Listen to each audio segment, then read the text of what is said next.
ദൈവനാമത്തിന് കോടാനുകോടി മഹത്വം ഞാൻ അർപ്പിക്കുകയാണ്. ഇവിടെ വരാൻ കാരണമായത് ഒരു ചെറിയ തുണ്ട് പേപ്പറാണ്. ആ തുണ്ട് പേപ്പറിനകത്ത് ഈ സഭയിലെ ഫാസ്റ്റിംഗ് പ്രയറിനെയാണ് കാണിച്ചത്. അപ്പോൾ ഇദ്ദേഹം പറഞ്ഞ് നമുക്ക് ഒന്ന് പോയി ഫാസ്റ്റിംഗ് പ്രയറിന് അവിടെ നിന്ന് ഇരിക്കാം എന്ന് പറഞ്ഞ് ഞങ്ങൾ അത് നോക്കിയിട്ട് ഇവിടെ വരുന്നതിന് മുമ്പായിട്ട് പ്രാർത്ഥിച്ചു.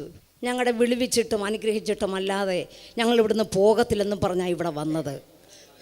ഞാനും എൻ്റെ ജീവിത പങ്കാളിയും കൂടെ ചേർന്ന് ഫാസ്റ്റിംഗ് പ്രയറിൽ ഞങ്ങളിവിടെ തുടർമാനമായിട്ട് ഇവിടെ വന്ന് ആരാധിച്ചുകൊണ്ട് ദൈവദാസൻ, എൻ്റെ പൊന്ന് ദൈവദാസൻ, അദ്ദേഹം ഈ സ്നാനത്തിൻ്റെ കാര്യം പറഞ്ഞപ്പോൾ ഞങ്ങളും വന്ന് നിന്നിവിടെ. അപ്പം ഇദ്ദേഹത്തിൻ്റെ കാര്യങ്ങൾ വിളിച്ചു പറഞ്ഞതെല്ലാം സത്യസന്ധമായ കാര്യങ്ങളായിരുന്നു വിളിച്ചു പറഞ്ഞത്.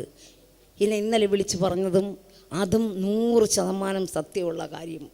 പല ആവർത്തി ഇദ്ദേഹം മരിക്കാൻ പോയി, ഞാനും മരിക്കാൻ പോയില്ല, പക്ഷെ ആ വാക്കുകൾ ഞാൻ പലതവണ പറയാറുണ്ടായിരുന്നു. എന്നിട്ടൊന്നും മരിച്ചിട്ടില്ല. പുള്ളിക്കാരൻ മരിക്കാൻ പോയിട്ട് മടങ്ങി വന്നു. പല ആവർത്തി പോയെന്ന് ഇവിടെ പറഞ്ഞു കേട്ടപ്പോഴാണ് ഞാൻ അതിൻ്റെ ആഴം അവിടെ മനസ്സിലാക്കിയത്. ഇപ്പോൾ സ്നാനപ്പെട്ട് കഴിഞ്ഞപ്പോൾ ഞങ്ങളുടെ മേൽ കർത്താവിൻ്റെ കരുണ വാരിയിട്ട് തന്ന്, അത് എങ്ങനെ പറഞ്ഞിവിടെ ഫലിപ്പിക്കണമെന്നറിയില്ല. പിന്നെ ഞങ്ങൾ രണ്ടുപേരും ഈ ട്രാക്റ്റും എടുത്ത് നേരെ ആശുപത്രിയിലാണ് പോയത്. പോയി എല്ലാവരുടെ അടുത്തും ജീവിക്കുന്ന സാക്ഷിയെ ചൂണ്ടിക്കാണിച്ചിട്ട് ഞാൻ പറഞ്ഞു, ഇദ്ദേഹത്തിനെ മരണത്തിൽ നിന്ന് രക്ഷിച്ച എൻ്റെ ദൈവത്തിൻ്റെ കാര്യം പറയാനാണ് ഞങ്ങൾ ഇവിടെ വന്നിരിക്കുന്നത് എന്ന് പറഞ്ഞ ട്രാക്റ്റുകളെല്ലാം ഞങ്ങൾ കൊടുത്തു.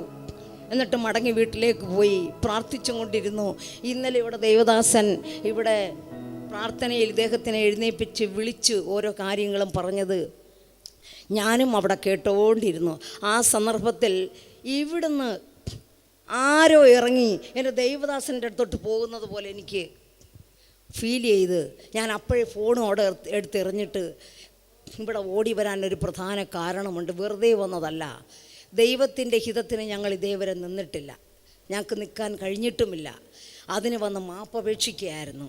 അവിടെ വന്ന് തമ്പുരാൻ്റെ കാലിൽ പിടിച്ച് മാപ്പപേക്ഷിച്ചു. അതിനുശേഷം ഈ തീയുടെ ഒരു പ്രാർത്ഥന ഇവിടെ നടന്നപ്പോൾ എൻ്റെ മേളിൽ ഈ കയ്യിൽ ഇങ്ങനെ എടുത്തിട്ട് എന്തോ വാരി എറിയുന്ന ഒരു അനുഭവം എനിക്കിവിടെ ഉണ്ടായി.